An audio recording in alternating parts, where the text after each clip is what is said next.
ഓം ശ്രീ ഗുരുഭ്യോ നമ. ആധ്യാത്മികത എന്താണ്? എന്താണ് ഈശ്വരശക്തി? അമ്മ ആരാണ്? ഈ വലിയ ചോദ്യങ്ങൾക്ക് ഉത്തരം വളരെ ലളിതമാണ്. ആർക്കും കണ്ണു തുറന്നു നോക്കിയാൽ മനസ്സിലാകും. പക്ഷേ കണ്ണു തുറന്നു തന്നെ നോക്കണം.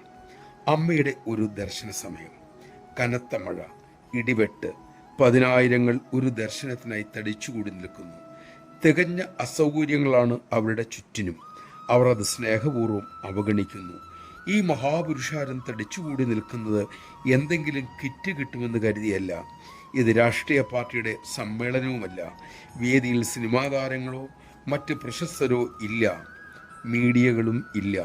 പതിനായിരങ്ങൾ അവിടെ തടിച്ചുകൂടി നിൽക്കുന്നത് അമ്മയെ ഒന്ന് കാണാൻ, ഒന്ന് തൊടാൻ, ഒരു നിമിഷം മാത്രം കിട്ടുന്ന ആ സ്പർശനത്തിനായിട്ട്, ഒരു വാക്ക് കേൾക്കാൻ. അത് കിട്ടിയാൽ നിറഞ്ഞ ഹൃദയത്തോടെ അവർ മടങ്ങുകയാണ്. ഇതാണ് ഭാരതം. ഈശ്വരന് വേണ്ടി എന്തും മറക്കാനും ഉപേക്ഷിക്കാനുമുള്ള ഒരു വലിയ ജനത ഈ ഭൂലോകത്തുണ്ടെങ്കിൽ അത് നമ്മുടെ ഭാരതത്തിൽ മാത്രം. അമ്മയെ കാണാനെത്തിയവരെ കൂട്ടത്തിൽ ധനികരുണ്ട്, ദരിദ്രരുണ്ട്, രോഗികളുണ്ട്, പണ്ഡിതന്മാരുണ്ട്, പാമരന്മാരുണ്ട്, കിടപ്പാടമില്ലാത്തവരുണ്ട്, മളിമാളികയിൽ നിന്നും വന്നവരുണ്ട്. നഗരവാസികളും കാനനവാസികളും ആ തിരുസന്നിധിയിൽ എല്ലാവരും ഒരുമിച്ച് കൂടിയിരിക്കുന്നു.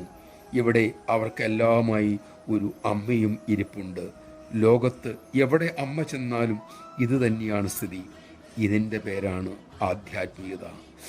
ഈ വൈഭവമാണ് ഈശ്വരശക്തി. ആ ശക്തി ഉടലെടുത്തതാണ് അമ്മ. പതിറ്റാണ്ടുകളായി ഇതിനൊക്കെ പ്രത്യക്ഷ തെളിവായി നമ്മുടെ മുന്നിൽ അമ്മ വിരാജിക്കുന്നു. ഇത് വ്യക്തമാകാൻ കണ്ണ് തുറന്ന് കണ്ടാൽ മാത്രം മതി. നമഃശിവായ. കണ്ണ് തുറന്നു കാണാൻ നമുക്ക് നമ്മിൽ ആ പരാശക്തി കൃപ ചൊരിയട്ടെ, അതിനുള്ള ശക്തി നൽകട്ടെ.